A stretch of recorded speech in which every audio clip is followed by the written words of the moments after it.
देखो अब यहाँ से तुम थोड़ा और आगे जाओ, बरगद का जो पेड़ लगा है ना, बरगद के पेड़ से थोड़ा दाहिने मुड़ करके और सीधा जाने के बाद बाएं मुड़ जाओ, और बाएं मुड़ करके थोड़ा पूरब की ओर जाने के बाद एक झाड़ी जो पड़ती, झाड़ी के पास में दोनों बैठे हुए हैं। और धीरे धीरे चलते चलते मालिन जब वहां पर पहुंची है, राम जी की सुंदरता को जब मालिन ने देखा है तो भाव से विभोर हो गई और कहने लगी, तुम कहां से आए हो, नाम क्या है? परिचय लेने के बाद मालिन कहने लगी कि मेरी सीता की अभी सवारी आने वाली है और पुष्पों को लेने के बाद तुम यहाँ से वापस चले जाओ ताकि सीता की नजर तुम्हारे पर ना पड़े। मालिन चली गई महल को वापस, सीता भी आई है। और जब सीता सखियों के साथ फुलवारी में घूम रही थी तो सीता के साथ अन्य सखियों के भी कमर में जो करधनी बंधी है, पांव में पैजेब पड़े हुए हैं, पैर में पायल आदि के घुंघरू की आवाज जब राम के कानों में पड़ने लगी तो राम ने लक्ष्मण से कहा, लक्ष्मण मानो कामदेव ने सारे संसार को जीतने की आज इच्छा की है, जो युद्ध में विजय के नगारे बजा रहा है। हे भाई बड़ा अचंभा है, सारा उपवन झंकार उठा, छा गई बहार तरोताजा, सारा गुलशन गुंजार उठा। इन सुंदर शब्दों को सुनकर मुझको तो यही दिखाता है, दुमदुमी बजाकर कामदेव दुनिया पर चढ़ता आता है। लक्ष्मण हे भाई मैं अपनी हालत को बहु तेरा आज संभाल रहा, लेकिन इस समय मेरे दिल को सीने से कोई निकाल रहा। आज ये बात कौन कह रहा है? राम जी कह रहे हैं। किससे कह रहे हैं? अपने छोटे भाई से बात कर रहे हैं। किसकी बात करते हैं? काम की बात कर रहे हैं। जहां पर राम होते वहां पर काम नहीं होता, जहां काम होता वहां राम नहीं होते। लेकिन आज यहाँ राम काम की प्रशंसा कर रहा है, राम काम से डर रहा है, और डरते डरते बात किससे कर रहा? अपने छोटे भाई लक्ष्मण से। लक्ष्मण हे भाई मैं अपनी हालत को, मेरी हालत में हालत होती जा रही है। लग रहा है ये जो सखियों का समूह बालिका में घूम रहा है, इसी में वो सीता है। जिस सीता के लिए महाराज जनक ने प्रण किया है कि जो वीर धनुष का खंडन करेगा उसी के साथ मैं अपनी कन्या का विवाह करूंगा, शायद सीता इसी में से कोई है।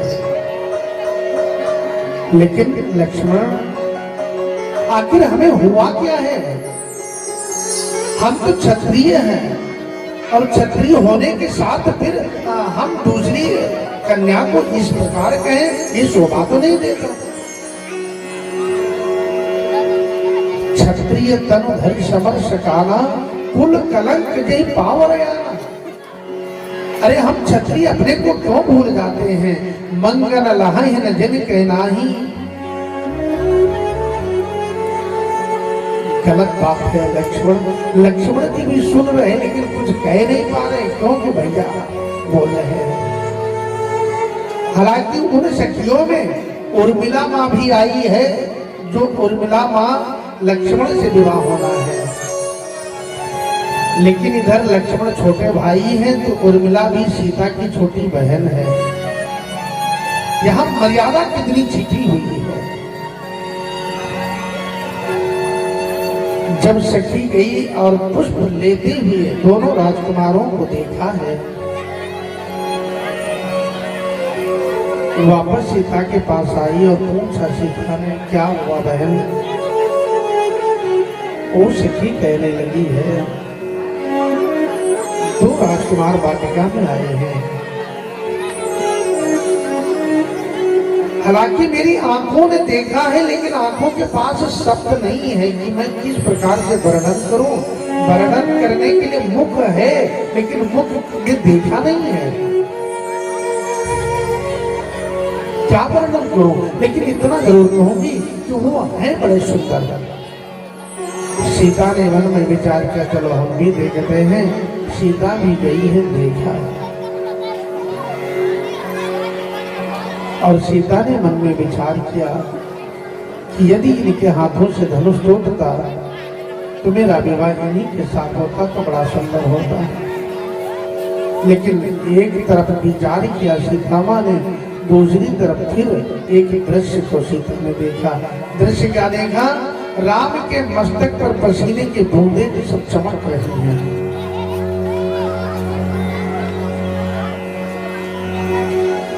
सुबह का समय है, वाटिका के बीच का स्थान है, बसंत ऋतु का मौसम है, पुष्प तोड़ने की मेहनत है, और राम जी इतने बड़े बलवान हैं कि पुष्प तोड़ने में उनको पसीना आ गया। इतने बड़े बलवान है राम जी।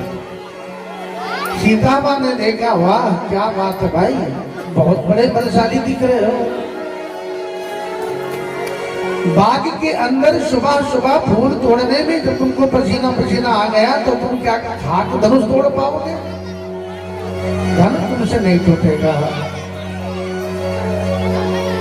और फिर सीता माँ गौरी मंदिर में पुनः जाती हैं और गौरी माँ से प्रार्थना करती है, माँ आज तक तुम्हारी बेटी ने कुछ मांगा नहीं है, अब आज तुम्हारी बेटी तुमसे मांग रही है, जो अभी देख करके आई हूँ उसमें से एक वर मुझको प्रदान कर दो।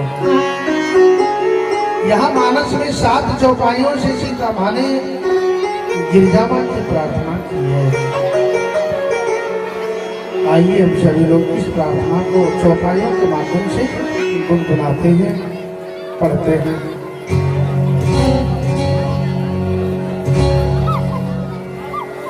जय जय गिरिवर राज किशोर, जय जय गिरिवर राज किशोर, जय महेश चंद्र चकोर, जय महेश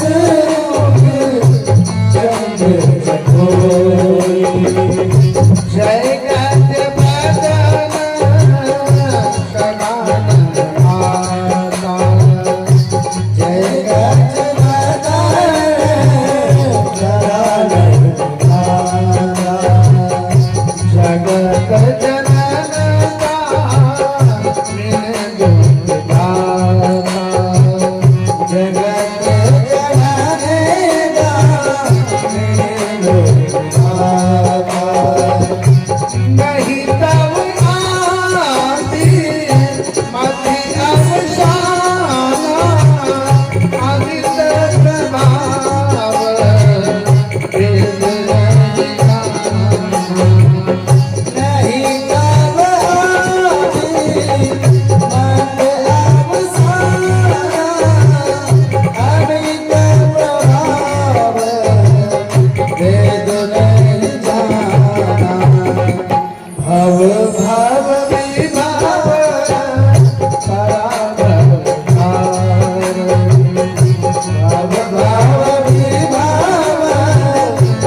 यहाँ 7 चौपाइयों से सीता ने प्रार्थना की है। तो आज जो पत्थर की मूर्ति है ना,